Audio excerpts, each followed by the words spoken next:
ಆರಾಧನಾ ಸಮಯ. ಕರ್ತನ ಹೆಸರಿನಲ್ಲಿ ಬರುವಾತನಿಗೆ ಜಯ, ಹೋಸಾನ. ಸ್ವಾಮಿ, ಮತ್ತೊಂದು ವರ್ಷ ಖರ್ಜೂರ ಗರಿಗಳ ಭಾನುವಾರವನ್ನು ಆಚರಿಸುವ ಹಾಗೆ ನಮಗೆ ಸಹಾಯ ಮಾಡಿದ್ದಿ.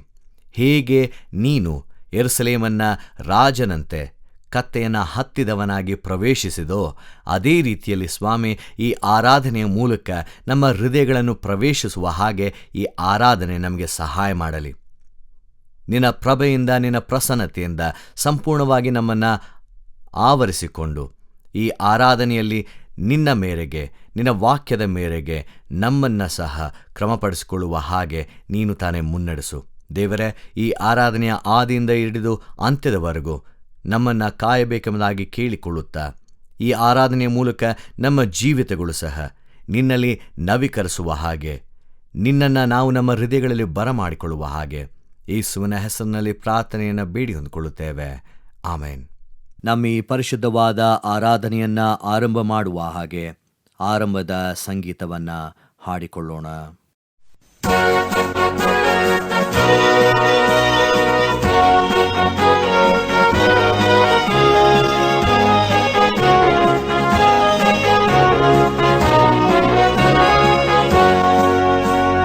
ದಾವಿದ ಕುವರಗೆ ಹೋಸಾನ್ನ, ಮಹೋನ್ನತ ದೇವಗೆ ಹೋಸಾನ್ನ. ಕರ್ತರ ನಾಮದಿ ಬರುವವರು ಆಶೀರ್ವದಿತರು. ಕರ್ತರ ಪ್ರೀತಿಯ ಜನತೆಗೆ ನೀಡಿದ ಯೇಸು ಕ್ರಿಸ್ತರೇ ಹೋಸಾನ್ನ.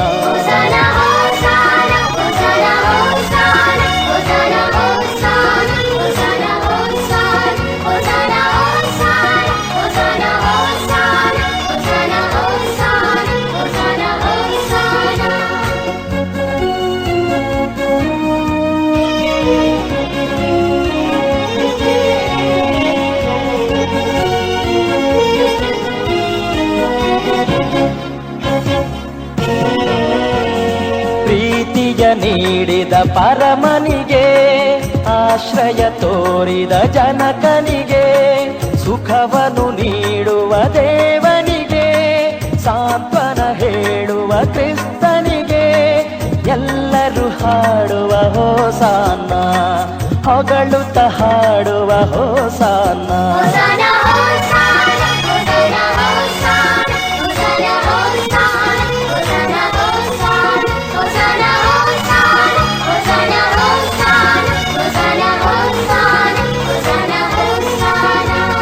ದಾವಿದ ಕುವರಗೆ ಹೋಸಾನ್ನ, ಮಹೋನ್ನತ ದೇವಗೆ ಹೋಸಾನ್ನ.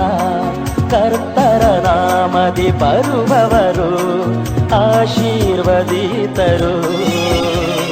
ಕರ್ತರ ಪ್ರೀತಿಯ ಜನತೆಗೆ ನೀಡಿದ ಯೇಸು ಕ್ರಿಸ್ತರೇ ಹೋಸಾನ್ನ.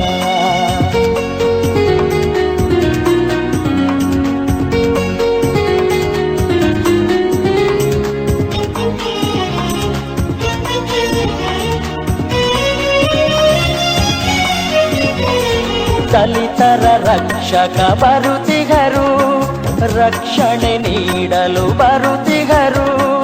ಅಳುತಿಗ ಜನರನ್ನು ಕರೆದಿಗರು, ಕಣ್ಣೀರ ಒರೆಸಲು ಬಂದಿಗರು. ಬನ್ನಿರಿ ಎಲ್ಲರೂ ಸೇರೋಣ, ಹೋಸಾನ ಹೋಸಾನ ಹಾಡೋಣ.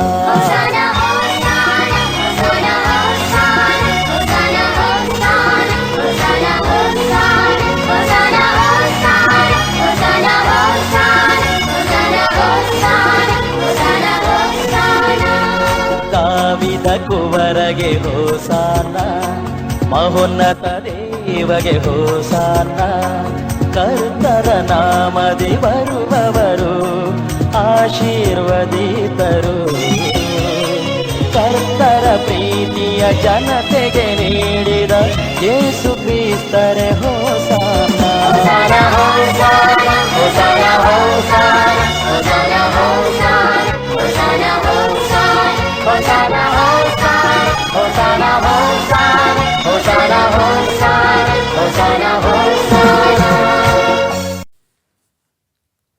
ದೇವರನ್ನ ಆರಾಧಿಸೋಣ. ಆರಾಧನಾ ಕ್ರಮ ಪುಸ್ತಕ 3ನೆಯ ವಿಧಾನದ 2ನೆಯ ಭಾಗವನ್ನು ನಾವು ಅನುಸರಿಸೋಣ. 3ನೆಯ ವಿಧಾನದ 2ನೆಯ ಭಾಗವನ್ನು ನಾವು ಅನುಸರಿಸೋಣ. ಕರ್ತನು ತನ್ನ ಪರಿಶುದ್ಧ ಮಂದಿರದಲ್ಲಿದ್ದಾನೆ. ಭೂಲೋಕವೆಲ್ಲ ಆತನ ಮುಂದೆ ಮೌನವಾಗಿರಲಿ. ಆತನ ಸಾನ್ನಿಧ್ಯದಲ್ಲಿ ಮಾನ ಮಹಿಮೆಗಳು, ಆತನ ಪವಿತ್ರಾಲಯದಲ್ಲಿ ಬಲ ಸೌಂದರ್ಯಗಳು ಇರುತ್ತವೆ. ನಾನಂತೂ ನಿನ್ನ ಮಹಾಕೃಪೆಯನ್ನು ಹೊಂದಿದವನಾಗಿ ನಿನ್ನ ಮಂದಿರದೊಳಗೆ ಪ್ರವೇಶಿಸುವೆನು. ನಿನ್ನಲ್ಲಿಯೇ ಭಯಭಕ್ತಿಯುಳ್ಳವನಾಗಿ ನಿನ್ನ ಪರಿಶುದ್ಧ ಆಲಯದ ಕಡೆಗೆ ಅಡ್ಡ ಬೀಳುವೆನು. ಕರ್ತನು ನನಗೆ ಬೆಳಕು, ರಕ್ಷಕನೂ ಆಗಿದ್ದಾನೆ. ನಾನು ಯಾರಿಗೆ ಭಯಪಟ್ಟೆನು? ಕರ್ತನು ನನ್ನ ಪ್ರಾಣದ ಆಧಾರನು, ನಾನು ಯಾರಿಗೆ ಹೆದರೇನು? ಆತನು ನಮ್ಮ ಪಾಪಗಳಿಗೆ ಸರಿಯಾಗಿ ನಮ್ಮನ್ನು ಶಿಕ್ಷಿಸಲಿಲ್ಲ, ನಮ್ಮ ಅಪರಾಧಗಳಿಗೆ ತಕ್ಕಂತೆ ದಂಡಿಸಲಿಲ್ಲ. ಭೂಮಿಯ ಮೇಲೆ ಆಕಾಶವು ಎಷ್ಟು ಉನ್ನತವೋ, ಆತನಲ್ಲಿ ಭಯಭಕ್ತಿಯುಳ್ಳವರ ಮೇಲೆ ಆತನ ಕೃಪೆಯು ಅಷ್ಟು ಅಪಾರವಾಗಿದೆ. ಕರ್ತನ ಮಹೋಪಕಾರಗಳಿಗೆ ಬದಲೇನು ಮಾಡಲಿ? ರಕ್ಷಣಾ ಪಾತ್ರೆಯನ್ನು ತೆಗೆದುಕೊಂಡು ಕರ್ತನ ನಾಮವನ್ನು ಪ್ರಖ್ಯಾತಿಪಡಿಸುವೆನು. ಒಟ್ಟಾಗಿ ಕರ್ತನೇ, ನನ್ನ ಶರಣನೇ, ನನ್ನ ವಿಮೋಚಕನೇ, ನನ್ನ ಮಾತುಗಳು, ನನ್ನ ಹೃದಯದ ಧ್ಯಾನವು ನಿನಗೆ ಸಮರ್ಪಕವಾಗಿರಲಿ. ದೇವರನ್ನ ಸ್ತುತಿಸುವ ಹಾಗೆ ಸಂಕೀರ್ತನೆಯನ್ನ ಹಾಡಿಕೊಳ್ಳೋಣ. ಕರ್ತನ ನಾಮದಲ್ಲಿ ಬಂದವನು, ದೇವಾದಿ ದೇವನಿಗೆ ಹೋಸಾನ. ಯುಗ ಯುಗದಲ್ಲೂ ಜೀವಿಸುವ ಯೇಸುವೆ ನಿನಗೆ ಸ್ತುತಿ ಸ್ತೋತ್ರ. ಹೋಸಾನ ಹೋಸಾನ, ಕನ್ಯಾ ತನಯನೆ ಹೋಸಾನ.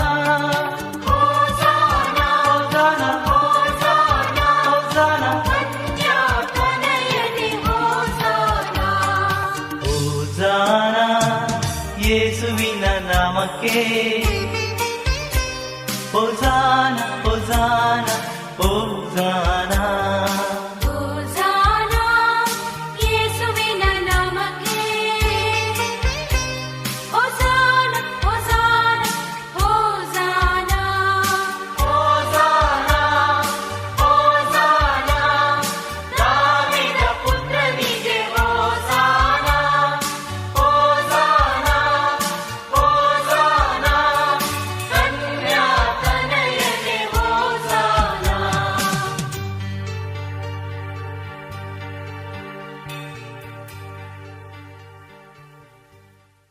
ದೇವರ ವಾಕ್ಯವನ್ನು ಕೇಳುವುದಕ್ಕಿಂತ ಮುಂಚೆ ಪ್ರಾರ್ಥನೆ ಮಾಡೋಣ. ಸಮಾಧಾನದ ಅರಸನೆ, ನಮ್ಮ ಜೀವಿತದಲ್ಲಿ ಪ್ರವೇಶ ಮಾಡು. ನಿನ್ನ ವಾಕ್ಯವನ್ನು ನಮಗೆ ಅರ್ಥ ಮಾಡಿಕೊಳ್ಳುವ ಹಾಗೆ ಶಕ್ತಿಯನ್ನು ನೀಡು. ಆಮೇನ್. ಎಲ್ಲರಿಗೂ ಈ ಖರ್ಜೂರ ಗರಿಗಳ ಭಾನುವಾರದ ಒಂದು ಅಭಿನಂದನೆಗಳನ್ನು, ಶುಭಾಶಯಗಳನ್ನು ತಿಳಿಸುತ್ತೇನೆ. ಹೋಸಾನ್ನ ಹೋಸಾನ್ನ, ದಾವೀದನ ಕುಮಾರನಿಗೆ ಜಯ ಅನ್ನುವಂತಹ ಘೋಷಣೆ ಎಲ್ಲೆಲ್ಲೋ ಮೊಳಗಲಿ. ಈ ದಿನಕ್ಕೆ ಕೊಟ್ಟಿರುವಂತಹ ನಮ್ಮ ಶೀರ್ಷಿಕೆ ಏನು ಗೊತ್ತಾ? Let the king of piece enter. ಶಾಂತಿಯ ರಾಜನು ಅಥವಾ ಅರಸನು ಪ್ರವೇಶಿಸಲಿ.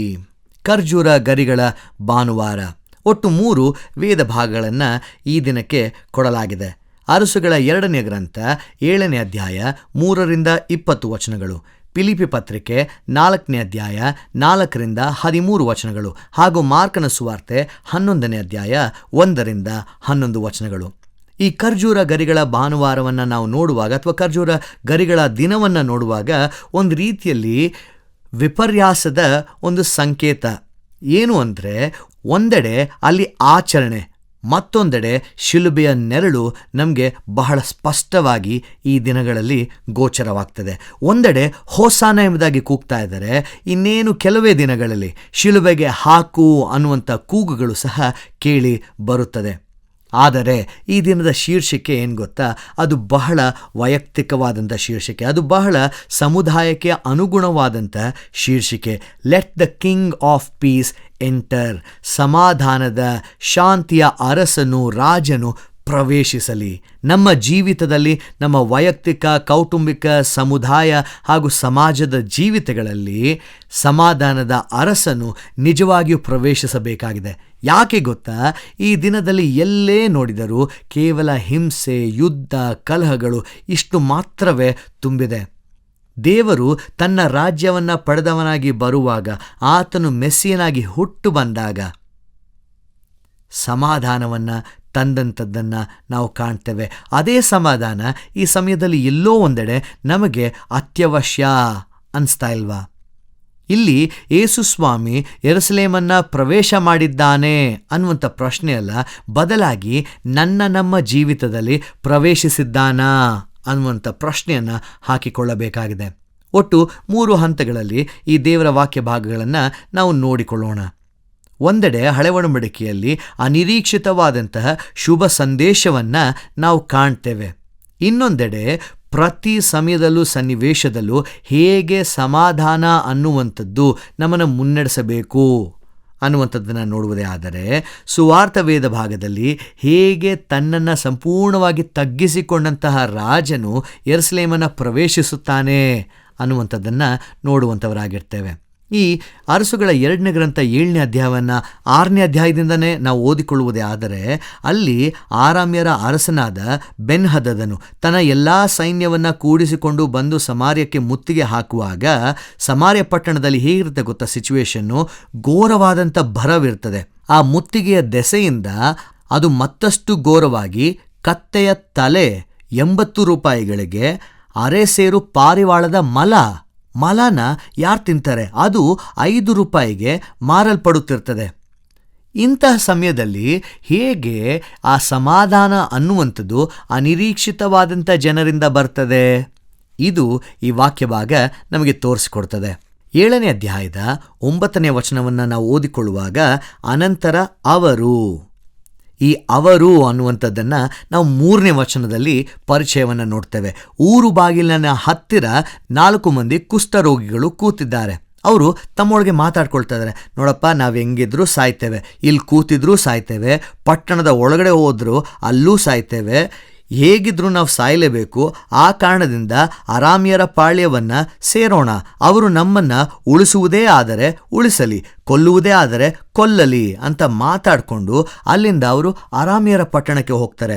ಈ ಅರಾಮ್ಯರ ಪಟ್ಟಣಕ್ಕೆ ಹೋದಾಗ ಅಲ್ಲೊಂದು ಶುಭವಾರ್ತೆ ಅವರಿಗೆ ಕಂಡು ಸಿಗ್ತದೆ. ಏನದು? ಯಾವುದೇ ಜನರು ಅಲ್ಲಿ ಕಾಣಿಸುವುದಿಲ್ಲ.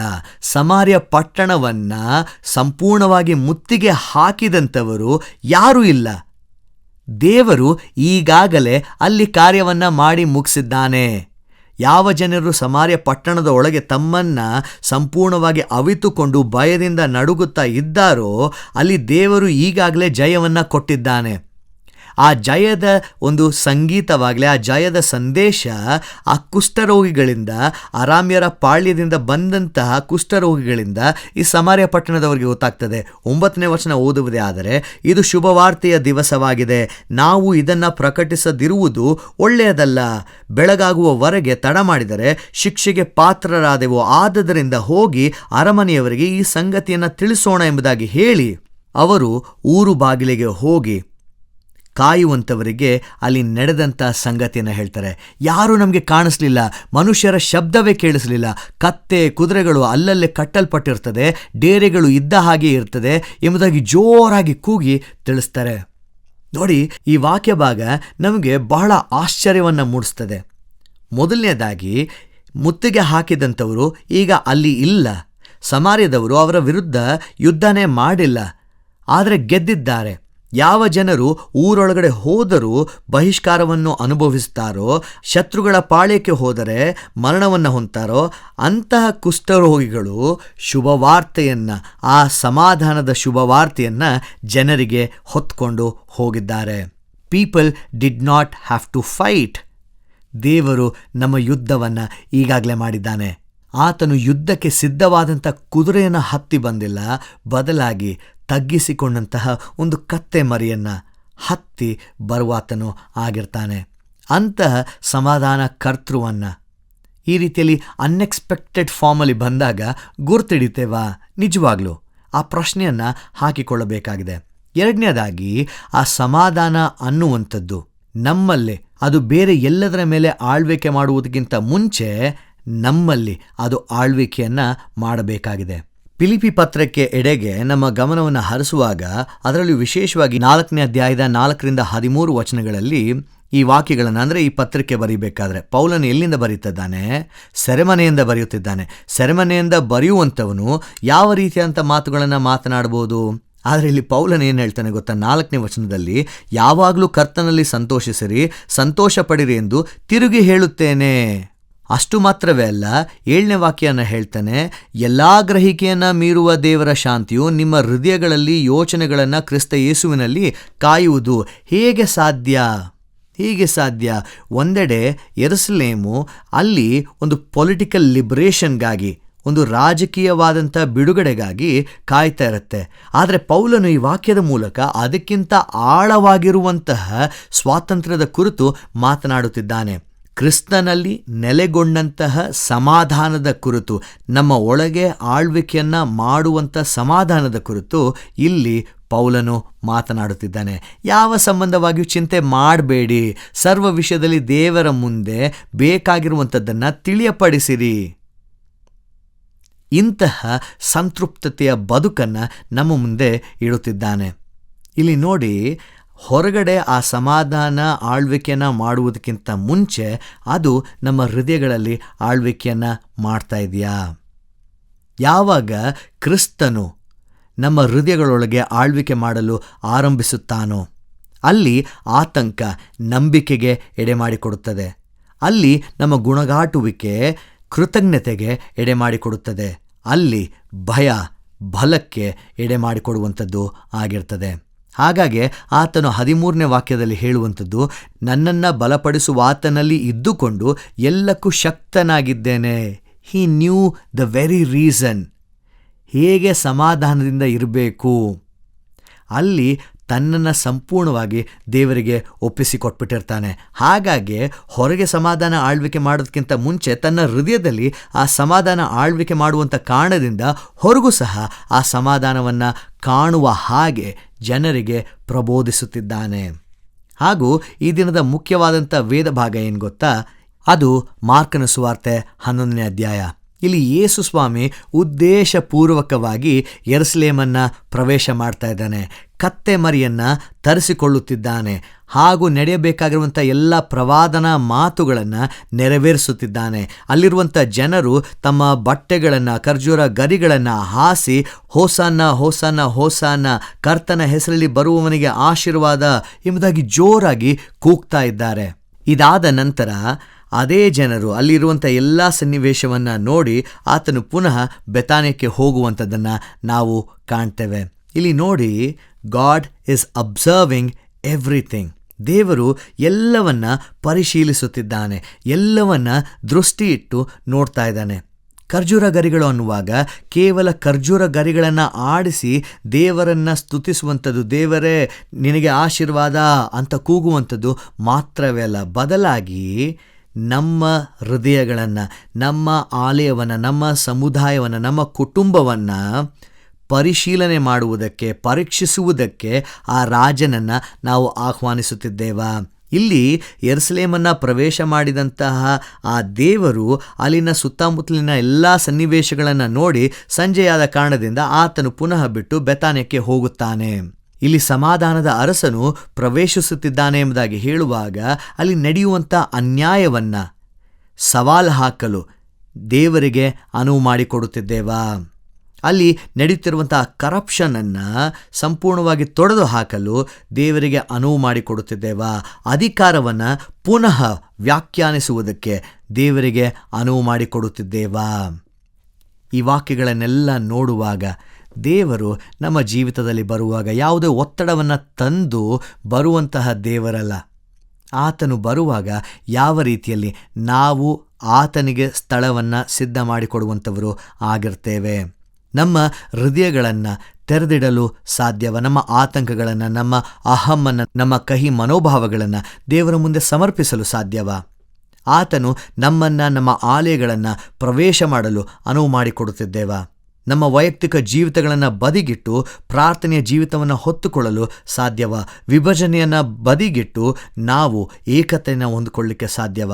ಆತನು ನಮ್ಮ ಸಮಾಜವನ್ನು ಪ್ರವೇಶಿಸುವಾಗ ಸಂಪೂರ್ಣವಾಗಿ ಸಂಧಾನವನ್ನು ಮೂಡಿಸುವಂತಹ ಅರಸನಾಗಿ ಬರುವಾತನಾಗಿರ್ತಾನೆ. ಇಲ್ಲಿ ಸಮಾಧಾನ ಅನ್ನುವಾಗ ಅದು ಯಾವುದೋ ಒಂದು ಪ್ಯಾಸಿವ್ ಆಗಿ ಎಲ್ಲೋ ಇಂಡೈರೆಕ್ಟಾಗಿ ನಡೆಯುವಂಥ ಒಂದು ಗುಣವಲ್ಲ, ಬದಲಾಗಿ ದೇವರ ಒಂದು ಸಂಧಾನದ ಕಾರ್ಯದಲ್ಲಿ ಬಹಳ ಸಕ್ರಿಯವಾದಂತಹ ಕಾರ್ಯ ಈ ಸಮಾಧಾನವಾಗಿರ್ತದೆ. ಅಂಥ ಸಮಾಧಾನವನ್ನು ಹೊತ್ತಿರುವಂಥದ್ದು ಈ ಸಮಾಧಾನ ಕರ್ತೃ. ಸೊ ಈ ಖರ್ಜೂರ ಗರಿಗಳ ಭಾನುವಾರ ನಮಗೆ ಉದ್ದೇಶಪೂರ್ವಕವಾಗಿ ಒಂದು ಆಲೋಚನೆಯನ್ನು, ಆಯ್ಕೆಯನ್ನು ಮಾಡುವುದಕ್ಕೆ ಪ್ರೇರೇಪಿಸಬೇಕಾಗಿದೆ. ಸಮಾಧಾನದ ಅರಸನನ್ನು ನಮ್ಮ ಹೃದಯದಲ್ಲಿ ಬರಮಾಡಿಕೊಳ್ಳಲು ಸಿದ್ಧರಾಗಿದ್ದೇವಾ? ಆಮೇನ್. ದೇವರ ವಾಕ್ಯ ಸಂದೇಶವನ್ನು ಕೇಳಿದಂಥ ನಾವು ನಮ್ಮ ನಂಬಿಕೆಯನ್ನು ದೃಢಪಡಿಸಿಕೊಳ್ಳುವ ಹಾಗೆ ಅಪೋಸ್ತಲರ ವಿಶ್ವಾಸ ಸೂತ್ರವನ್ನು ಏಕ ಮನಸ್ಸಿನಿಂದ ಒಟ್ಟಾಗಿ ಅರಿಕೆ ಮಾಡೋಣ. ಪರಲೋಕ ಭೂಲೋಕಗಳನ್ನು ಸೃಷ್ಟಿಸಿದ ಸರ್ವಶಕ್ತನಾಗಿರುವ ತಂದೆಯಾದ ದೇವರನ್ನು ನಂಬುತ್ತೇನೆ. ಆತನ ಏಕ ಕುಮಾರನಾಗಿರುವ ನಮ್ಮ ಪ್ರಭುವಾದ ಯೇಸು ಕ್ರಿಸ್ತನನ್ನು ನಂಬುತ್ತೇನೆ. ಈತನು ಪರಿಶುದ್ಧಾತ್ಮನಿಂದ ಕನ್ಯಾ ಮರಿಯಳ ಗರ್ಭದಲ್ಲಿ ಧರಿಸಲ್ಪಟ್ಟು ಆಕೆಯಲ್ಲಿ ಹುಟ್ಟಿ ಪೊಂತಿ ಪಿಲಾತನ ಆಧಿಪತ್ಯದಲ್ಲಿ ಶ್ರಮೆ ಹೊಂದಿ ಶಿಲುಬೆಗೆ ಜಡೆಯಲ್ಪಟ್ಟು ಸತ್ತು ಹೂಣಲ್ಪಟ್ಟು ಪಾತಾಳಕ್ಕೆ ಇಳಿದು ಮೂರನೇ ದಿವಸದಲ್ಲಿ ಸತ್ತವರೊಳಗಿಂದ ಎದ್ದು ಪರಲೋಕಕ್ಕೆ ಏರಿ ಹೋಗಿ ಸರ್ವಶಕ್ತನಾಗಿರುವ ತಂದೆಯಾದ ದೇವರ ಬಲಪಾರ್ಶ್ವದಲ್ಲಿ ಕುಳಿತುಕೊಂಡು ಇರುತ್ತಾನೆ. ಈತನು ಅಲ್ಲಿಂದ ಬಂದು ಬದುಕಿರುವವರಿಗೂ ಸತ್ತವರಿಗೂ ನ್ಯಾಯ ತೀರಿಸುವನು ಎಂಬುದನ್ನು ನಂಬುತ್ತೇನೆ. ನಾನು ಪರಿಶುದ್ಧಾತ್ಮನನ್ನು ನಂಬುತ್ತೇನೆ. ಒಂದೇ ಪರಿಶುದ್ಧ ಕ್ರೈಸ್ತ ಸಭೆಯು, ಭಕ್ತರ ಅನ್ಯೋನ್ಯತೆಯು, ಪಾಪದ ಪರಿಹಾರವು, ದೇಹದ ಪುನರುತ್ಥಾನವು, ನಿತ್ಯ ಜೀವವು ಉಂಟೆಂಬುದನ್ನು ನಂಬುತ್ತೇನೆ. ಆಮೆನ್. ದೇವರೇ, ಈ ಖರ್ಜೂರ ಗರಿಗಳ ಭಾನುವಾರದಂದು ನಿನ್ನ ವಾಕ್ಯದ ಮೂಲಕ ಮತ್ತೊಮ್ಮೆ ನಮ್ಮನ್ನು ಎಚ್ಚರಿಸಿದ್ದಿ. ಹೇಗೆ ನೀನು ನಮ್ಮ ಹೃದಯಗಳಲ್ಲಿ ಅರಸನಾಗಿ ಬರಬೇಕು ಅನ್ನುವಂಥದ್ದನ್ನು ತೋರ್ಪಡಿಸಿದ್ದಿ. ಅನಿರೀಕ್ಷಿತವಾದಂತಹ ಒಳ್ಳೆ ಸುದ್ದಿಯನ್ನು ನಮಗೆ ಕೊಟ್ಟಿದ್ದಿ. ನಮ್ಮ ಹೃದಯಗಳಲ್ಲಿ ಎಲ್ಲ ಸನ್ನಿವೇಶಗಳಲ್ಲಿ ಶಾಂತಿಯು ಅರಸನಾಗಿ ಆಳ್ವಿಕೆ ಮಾಡುವ ಹಾಗೆ ಸಹಾಯ ಮಾಡಿದ್ದಿ. ನಿನ್ನನ್ನು ತಗ್ಗಿಸಿಕೊಂಡವನಾಗಿ ಯೆರೂಸಲೇಮಿಗೆ ಬಂದ ಹಾಗೆ ನಮ್ಮ ಹೃದಯಗಳು ನಿನ್ನ ಮುಂದೆ ತಗ್ಗಿಸಲ್ಪಡುವ ಹಾಗೆ ಮತ್ತೊಮ್ಮೆ ನಮಗೆ ಪಂಥಾಹ್ವಾನವನ್ನು ನೀಡಿದ್ದಿ. ದೇವರೇ, ನಿನಗೆ ಅನಂತನಂತ ಸ್ತೋತ್ರ. ಈ ಆರಾಧನೆ ಉದ್ದಗಲಕ್ಕೂ ನಮ್ಮನ್ನು ವಿಶೇಷವಾದಂಥ ರೀತಿಯಲ್ಲಿ ನಡೆಸೋದಕ್ಕಾಗಿ ನಿನಗೆ ಸ್ತೋತ್ರ. ಇನ್ನು ಮುಂದಿನ ದಿನಗಳಲ್ಲಿಯೂ ಸಹ ನೀನು ತಾನೇ ನಮ್ಮನ್ನು ನೋಡಿಕೊಳ್ಳಬೇಕೆಂಬುದಾಗಿ ಈ ಆರಾಧನೆಯನ್ನು ಕೇಳ್ತಿರುವಂಥ ಪ್ರತಿಯೊಬ್ಬೊಬ್ಬರನ್ನು ನಿನ್ನ ಹಸ್ತಕ್ಕೆ ಒಪ್ಪಿಸಿಕೊಡುತ್ತಾ, ನಮ್ಮ ಎಲ್ಲ ಕೆಲಸ ಕಾರ್ಯಗಳನ್ನು, ನಮ್ಮ ವಿದ್ಯಾಭ್ಯಾಸಗಳನ್ನು, ನಮ್ಮ ಜೀವಿತಗಳನ್ನು ನಿನ್ನ ಮುಂದೆ ಒಪ್ಪಿಸಿಕೊಡುತ್ತಾ, ನೀನು ತಾನೇ ಕಾರ್ಯ ಮಾಡುತ್ತಾ ನಿನ್ನ ಹತೋಟಿಯಲ್ಲಿ ನಮ್ಮ ಜೀವಿತಗಳನ್ನು ಇಟ್ಟುಕೊಂಡು ನಮ್ಮನ್ನು ಮುನ್ನಡೆಸಬೇಕೆಂಬುದಾಗಿ ಕೇಳಿಕೊಳ್ಳುತ್ತಾ ಯೇಸುವಿನ ಹೆಸರಿನಲ್ಲಿ ಪ್ರಾರ್ಥನೆಯನ್ನು ಬೇಡಿ ಹೊಂದಿಕೊಳ್ಳುತ್ತೇವೆ. ಆಮೇನ್. ಕರ್ತನು ತಾನೇ ಕಲಿಸಿಕೊಟ್ಟ ಪ್ರಾರ್ಥನೆಯನ್ನು ನಾವು ಏಕ ಮನಸ್ಸಿನಿಂದ ಅರಿಕೆ ಮಾಡೋಣ. ಪರಲೋಕದಲ್ಲಿರುವ ನಮ್ಮ ತಂದೆಯೇ, ನಿನ್ನ ನಾಮವು ಪರಿಶುದ್ಧವೆಂದು ಎಣಿಸಲ್ಪಡಲಿ. ನಿನ್ನ ರಾಜ್ಯವು ಬರಲಿ. ನಿನ್ನ ಚಿತ್ತವು ಪರಲೋಕದಲ್ಲಿ ನೆರವೇರುವ ಪ್ರಕಾರ ಭೂಲೋಕದಲ್ಲಿಯೂ ನೆರವೇರಲಿ. ನಮ್ಮ ಅನುದಿನದ ಆಹಾರವನ್ನು ಈ ಹೊತ್ತು ದಯಪಾಲಿಸು. ನಮಗೆ ತಪ್ಪು ಮಾಡಿದವರನ್ನು ನಾವು ಕ್ಷಮಿಸಿದಂತೆ ನಮ್ಮ ತಪ್ಪುಗಳನ್ನು ಕ್ಷಮಿಸು. ನಮ್ಮನ್ನು ಶೋಧನೆಯೊಳಗೆ ಸೇರಿಸದೆ ಕೇಡಿನಿಂದ ನಮ್ಮನ್ನು ತಪ್ಪಿಸು. ರಾಜ್ಯವು, ಬಲವು, ಮಹಿಮೆಯು ಸದಾಕಾಲ ನಿನ್ನವೇ. ಆಮೇನ್. ನಮ್ಮ ಆರಾಧನೆಯನ್ನು ಅಂತ್ಯಗೊಳಿಸುವ ಹಾಗೆ ಕಡೆಯ ಸಂಗೀತವನ್ನು ಹಾಡಿಕೊಳ್ಳೋಣ.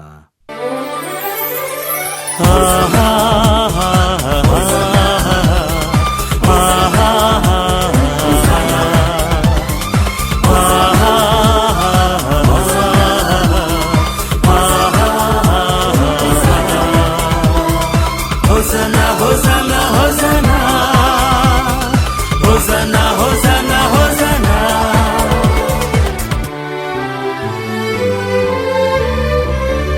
ಪವಿತ್ರವಾರದ ಸುವಿಶೇಷ ಯೇಸು ಪಾಡು ಮರಣ ಪುನರುತ್ಥಾನ.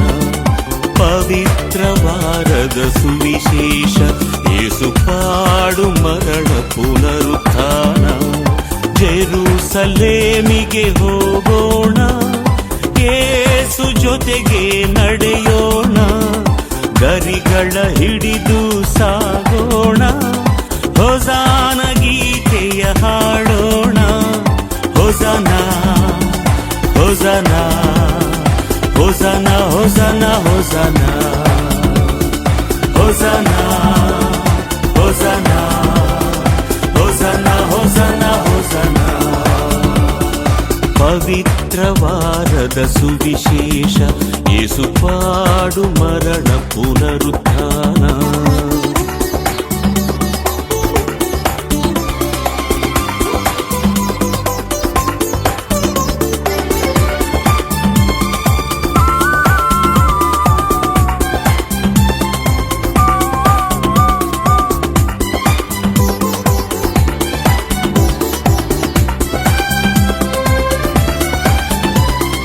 ಪ್ರಾರ್ಥನ ಪ್ರೇರಕ ಸುದಿನಗಳು,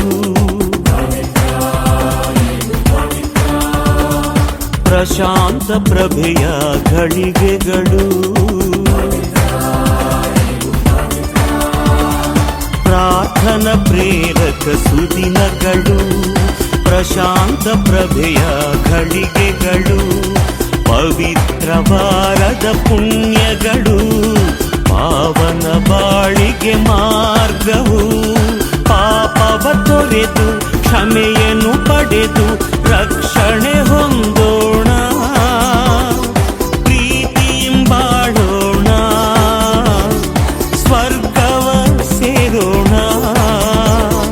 ಹೊಸನ ಹೊಸನ ಹೊಸನ ಹೊಸನ ಹೊಸನ ಹೊಸನ ಹೊಸನ ಹೊಸನ ಹೊಸನ ಹೊಸನ. ಪವಿತ್ರವಾರದ ಸುವಿಶೇಷ ಯೇಸು ಪಾಡು ಮರಣ ಪುನರುತ್ಥಾನ. ನಂಬಿಕೆಯಿಂದ ದೇವರ ಆಶೀರ್ವಾದವನ್ನು ಹೊಂದಿಕೊಳ್ಳೋಣ.